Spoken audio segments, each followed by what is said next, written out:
السلام علیکم، کیسے ہیں آپ لوگ؟ امید کرتا ہوں آپ لوگ ٹھیک ہوں گے۔ نئی ویڈیو کے ساتھ آپ لوگوں سے پھر ملاقات ہو رہی ہے۔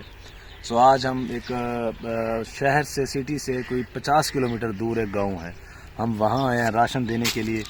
ہماری ایک بزرگ ماں ہیں، 2 گھر ہیں، ہم 2 گھر کے لیے راشن لے کے آئے ہیں، ان کو دیں گے۔ رمضان شریف ہے، وہ روزہ رکھیں گے، اس کا ثواب ہمیں ملے گا، اور جو راشن لے کے دے رہے ہیں ان کو بھی ثواب اس کا ملے گا۔ ہمارے کچھ دوست ہیں، بھائی ہیں سندھ سے، انہوں نے کچھ پیسے بھیجے ہیں، ہم یہ راشن لے کے آئے ہیں، اور جو روزہ رکھیں گے وہ ان کو دعا دیں گے، ان کو اس کا اجر ملے گا انشاءاللہ۔ آپ جاتے ہیں، آپ کو پھر ملواتے ہیں ان فیملی سے۔ ہم اس اماں کے گھر میں پہنچ گئے، اب ہم راشن لے کے جا رہے ہیں ان کے گھر میں۔ چلو جی چلو۔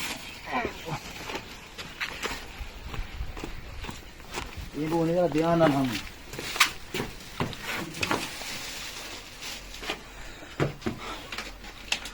جی ہم اماں کے پاس پہنچ گئے راشن لے کے۔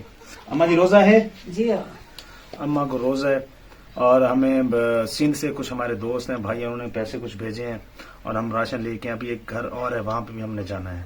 تو رمضان شریف ہے، آپ زیادہ سے زیادہ لوگوں کے لیے، اس طرح کے ہزاروں لاکھوں لوگ ہیں، آپ پلیز جو لوگ روزہ رکھتے ہیں، جن کے پاس کھانے کے لیے کچھ ہے نہیں، آپ اس کی ہیلپ کریں گے، اللہ پاک اس کو اجر دے گا انشاءاللہ۔ ہمارا تو کام یہی ہے، ہم کر رہے ہیں، لوگوں میں پہنچ رہے ہیں۔ اللہ ہمیں میں کہتا ہوں کہ میں اس لائق نہیں ہوں، بس اللہ نے مجھے بنا دیا، اور بس دعاؤں میں یاد رکھنا ہے انشاءاللہ۔ پھر نیکسٹ ویڈیو میں آپ لوگوں سے ہوتی ہے ملاقات۔ اللہ حافظ۔